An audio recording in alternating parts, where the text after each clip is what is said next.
Data maturity, when we go into organizations, is usually a function of how many people are activated by data. What do I mean by activated by data? The easiest metric to find is how many BI licenses do you have? How many of your end users are actually using the business intelligence tools that you pay for? And how much of that is a proportion of your organization? If it's 10%, that might be quite low. If it's 20%, all right, we're getting better. 50% is great. The second thing is how much have you invested in people, specifically data people. So let's say you're an organization of 50 people and you have maybe 3 or 4 people that are dedicated to data. That means engineers, analysts, and analytic engineers, and all the fringe job roles that surround that as well. That gives us a very clear indication of how much you actually care about and how much you've invested in your data. And I'm not talking about the technology, I'm talking about the people, because it's the people that make the culture and it's the culture that drives change. So when it comes to data maturity, it's different for everyone.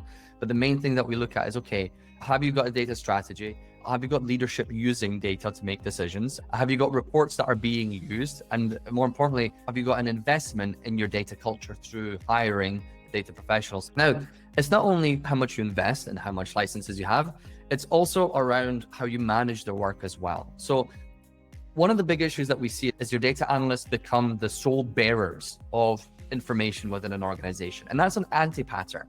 Although they're the people that clean and prepare and make it available, they shouldn't be the people that are the gatekeepers between the end users that need data to make decisions and the data itself. That often happens in organizations like, hey, I need a report, go tell Jacobs the data guy. And then Jacobs, they're basically manning a ticket desk and generating reports and insights. That is not the role of a data professional. The role is to prepare that data and make it useful for your organization. And we do that through self-serve. So what that means is the technology and the culture have been brought together to allow your end users to access the data themselves.